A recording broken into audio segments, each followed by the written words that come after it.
चिराग पासवान के मन में मुख्यमंत्री बनने का सपना तो है और वो मुख्यमंत्री तो बनेंगे, लेकिन साल 2025 में नहीं।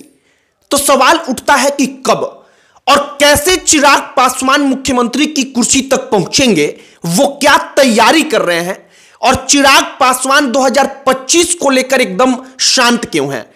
असल तौर पर चिराग पासवान 2025 में मुख्यमंत्री के शपथ के लिए कोई तैयारी कर ही नहीं रहे। उनको पता है कि मौजूदा वक्त में उनकी पार्टी, उनके संगठन का जो हाल है वो उनको सीएम पद तक नहीं पहुंचा सकता।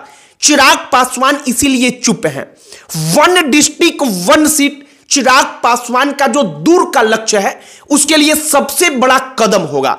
आपको हमने सोचा कि जरा आज इसके बारे में चर्चा करके बताया जाए, इस पर बातचीत किया जाए कि कैसे 1 डिस्ट्रिक्ट 1 सीट चिराग पासवान का जो सीएम पद का लक्ष्य है उसको भविष्य में पूरा करवा सकता है। और चिराग पासवान धीरे धीरे इसी चीज की तैयारी में लगे हैं। आपको हम एक एक करके सब कुछ बताएंगे कि साल 2025 में चिराग पासवान मान चुके हैं कि वो मुख्यमंत्री नहीं बनने वाले, लेकिन वो कभी नहीं बनने वाले, उन्होंने इस चीज को नहीं माना है। और 2025 के बाद साल 2030, साल 2035 को लेकर चिराग पासवान की तैयारी अंदर खाने चल रही है और वो उस गलती को दोहराना नहीं चाहते जो उनके पिता रामविलास पासवान अपने जीवन उपरांत बार बार करते रहे। आपको सब कुछ आगे बताएंगे, लेकिन उससे पहले हमारा नमस्कार स्वीकार करिए। हमारा नाम मोहित कुमार सिंह है। सबसे पहले चिराग पासवान की राजनीति के तरीके पर जरा आप गौर करिए। चिराग पासवान साल 2025 में मुख्यमंत्री बनेंगे इसको लेकर के कभी कुछ नहीं बोलते।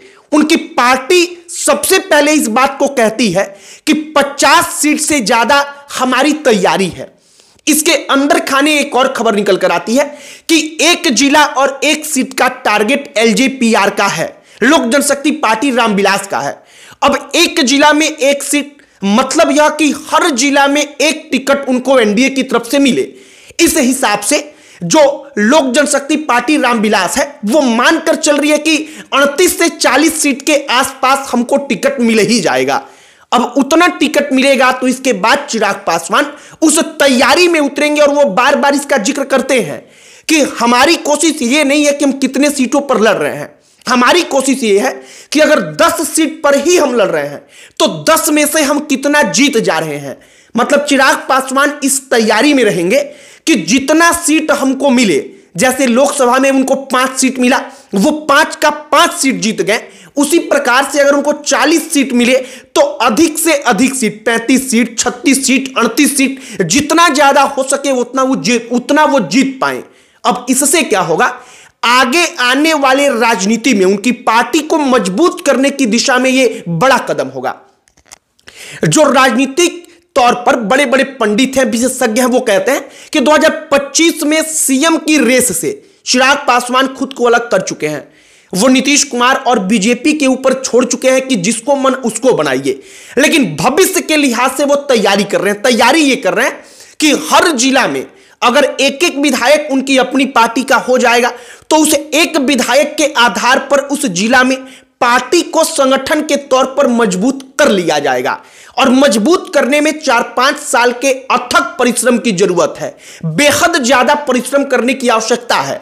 और चिराग पासवान को यह बखूबी मालूम है कि बिना पार्टी को संगठनात्मक तौर पर मजबूत किए मुख्यमंत्री की कुर्सी तक वो नहीं पहुंच सकते। और इसीलिए 2025 को छोड़कर चिराग पासवान का टारगेट साल 2030 और उसके बाद आने वाला साल 2035 है। एक और बात पर आप गौर करिए, चिराग पासवान की राजनीति कैसे बदली है। पहले चिराग पासवान मस्जिद, मंदिर, इन तमाम चीजों को लेकर नहीं बोलते थे। चिराग पासवान हिंदू राष्ट्र, इन तमाम चीजों पर नहीं बोलते थे, बचते थे। या उनसे सवाल पूछा जाता था तो वो आपसी भाईचारा, इन तमाम चीजों का दुहाई देकर के आगे बढ़ जाते थे। लेकिन अब उनकी राजनीति अचानक से बदली है। वो कहते हैं कि मथुरा में जो है वहां पर भी मंदिर होगा, ये हमारा लक्ष्य है, ये हमारा एक प्रकार का संकल्प है। ये चिराग पासवान कहते हैं, जो अपने आप में बहुत बड़ा स्टेटमेंट है। चिराग पासवान कहते हैं कि अयोध्या को लेकर लोग बार बार मजाक उड़ाते थे कि मंदिर वहीं बनाएंगे लेकिन तारीख नहीं बताएंगे, लेकिन हमने सब कुछ करके दिखाया है क्योंकि वो हमारा सपना था, वो हमारा लक्ष्य था। ऐसे ही मथुरा में भी होगा। चिराग पासवान के इस कहने का मतलब अगर आप समझ पा रहे होंगे तो दूर की जो राजनीति है, आगे आने वाले भविष्य की राजनीति, उसकी तरफ इशारा करता है। जब बागेश्वर बाबा बिहार आते हैं, हिंदू राष्ट्र को लेकर वो बोलते हैं, उनसे सवाल पूछा जाता है तो वो डायरेक्टली कहते हैं कि अगर इस्लामिक राष्ट्र पर कोई अगर कुछ बोल देगा तो विपक्ष के लोग उस पर सवाल नहीं उठाएंगे, लेकिन हिंदू राष्ट्र पर कोई बोल देता है तो विपक्ष के लोग उस पर सवाल उठा देते हैं। कोई बाबा आए, बाबाओं के आने का सम्मान होना चाहिए, उस पर किसी को नहीं बोलना चाहिए।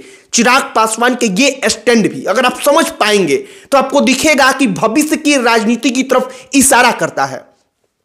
और ये तमाम चीजें इशारा करती हैं बीजेपी और आरएसएस के एजेंडे में फिट होते चिराग पासवान की तरफ। और इसीलिए कहा जा रहा है कि साल 2025 के बाद चिराग पासवान की तैयारी है कि वो अपने संगठन को मजबूत करके उस लेवल तक पहुंचे कि अपने दम पर टफ फाइट एनडीए के अंदर पार्टियों को दे सके और इसके बाद उनका कद बढ़ेगा। और तब तक अगर सब कुछ ठीक रहा तो नीतीश कुमार के बाद जाने के बाद शायद एक ऐसा स्पेस क्रिएट हो जिसमें चिराग पासवान फिट बैठ जाएं और धीरे धीरे भारतीय जनता पार्टी की जो राजनीति का तरीका रहा है उसमें चिराग पासवान ढल रहे हैं। इस लिहाज से कहा जा रहा है कि वो अपने आप को ढाल रहे हैं। बाकी साल 2025 का टारगेट आप समझिए, साल 2025 का टारगेट कहा जा रहा है कि चिराग पासवान का सिर्फ इतना है कि अपनी पार्टी के लिए बार्गेनिंग करके एनडीए के अंदर ज्यादा से ज्यादा सीट प्राप्त किया जाए। इसके बाद दूसरा टारगेट, ज्यादा से ज्यादा सीट चुनाव में जब लड़ा जाए तो उस पर जीता जाए।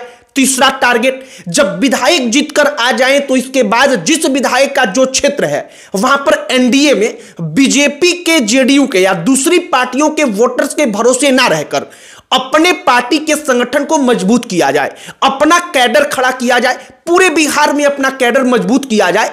और पूरे बिहार में जब अपना कैडर मजबूत होगा तो चिराग पासवान जानते हैं कि सीएम बनने का एकमात्र रास्ता वही है। बाकी चिराग पासवान की बदली हुई राजनीति पर हो सकता है आपने भी गौर किया हो।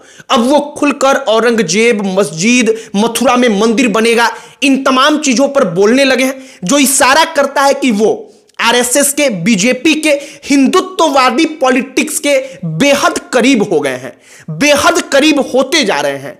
और इस पर आपकी क्या प्रतिक्रिया है, आपकी सोच, आपकी समझ क्या कहती है, उसे आप कमेंट बॉक्स में लिखकर बताइएगा। बाकी हमने जो सब कुछ बताया है इस पर भी आपकी क्या प्रतिक्रिया है, कमेंट बॉक्स में आप लिखकर जरूर बताइएगा। अन्य कोई टॉपिक जिस पर आप चाहते हो कि हम वीडियो बनाएं, हम उस पर चर्चा करें, तो आप उसे कमेंट बॉक्स में लिखकर बताइएगा। हमारा पूरा प्रयास होता है कि हम उस टॉपिक पर वीडियो जरूर बनाएं। बाकी इस वीडियो को यहीं पर समाप्त करते हैं। अंत में हमारा परिचय, हमारा नाम मोहित कुमार सिंह है। बहुत बहुत धन्यवाद।